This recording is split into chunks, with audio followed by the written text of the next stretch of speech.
আসসালামু আলাইকুম। তো আমরা প্রথমে একটা ব্রাউজারে গিয়ে ইউটিন সার্টিফিকেট লিখে সার্চ করব। সার্চ করে নিলাম ইউটিন সার্টিফিকেট। তারপরে একটা ওয়েবসাইট income tax.gov.bd ওয়েবসাইট আসবে, সেটাতে ক্লিক করে দিলে এরকম ইন্টারফেস আসবে। ইন্টারফেসে আসার পর রেজিস্ট্রেশন বাটনটাতে একটা ক্লিক করে দেব।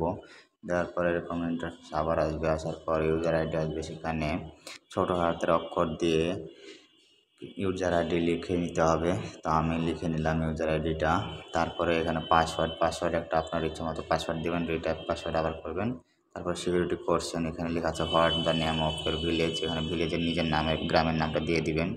তারপরে কান্ট্রিটা ঠিকই থাকবে বাংলাদেশ। তারপরে মোবাইল নাম্বার, এখানে মোবাইল নাম্বারটা দিয়ে দিবেন আপনার, আমি দিয়ে দিলাম। তারপরে এখানে ইমেল নাম্বারটা, আপনার ইমেলটা দিয়ে দিবেন, আমিও দিয়ে দিলাম ইমেলটা। তারপরে ক্যাপচারে আপনারা ক্লিক করে ক্যাপচারটা মিলিয়ে নেবেন। এরপরে রেজিস্ট্রেশনে ক্লিক করবেন। তো আমার নেটের সমস্যার জন্য এরকম দেখাচ্ছে। তারপরে নতুন এরকম ইন্টারফেস চলে আসবে। এখানে ইউজার আইডি পাসওয়ার্ড দিয়ে আপনি আবার লগ ইন করে নেবেন। আমি লগ ইন করে নিলাম। তারপরে নতুন পেজের নিচে দেখতে পাবেন 14 রেজিস্ট্রেশন, এখানে ক্লিক হেয়ার, ওই ক্লিক হেয়ারে টাচ করে দিবেন। আমি টাচ করে দিলাম। তারপরে নতুন আরেকটা পেজ আসবে। এখানে উপরে তিনটা অপশন ঠিক থাকবে। তারপরে পারপাস, এখানে আমরা দিব আদার্স। এর মেন সোর্স মানে হচ্ছে আয়ের উৎস হচ্ছে আদার্স। লোকেশন সোর্স হচ্ছে আমরা দিনের যে ডিস্ট্রিক্টটা দিয়ে দিব আমাদের নিজের।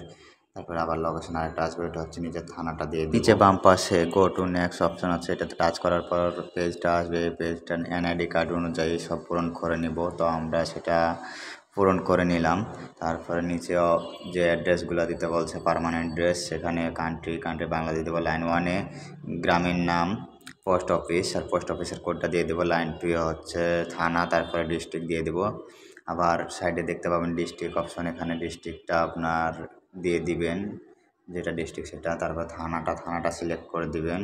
তারপর এখানে পোস্ট কোডটা লিখে দিবেন। পোস্ট কোড যদি খুঁজে না পান আইডি কার্ডের পিছনে লেখা আছে। তারপরে নিচে সেম এস কারেন্ট অ্যাড্রেস, এটাতে টাচ করে দিবেন। যদি আপনার অ্যাড্রেস আলাদা হয় তো আলাদা দিয়ে দিবেন। তারপরে গো টু নেক্সটে টাচ করবেন। করার পর সব কিছু দেখে ঠিকঠাক দেখলে টিক মার্কটা দিয়ে সাবমিট অ্যাপ্লিকেশন দিয়ে দিবেন।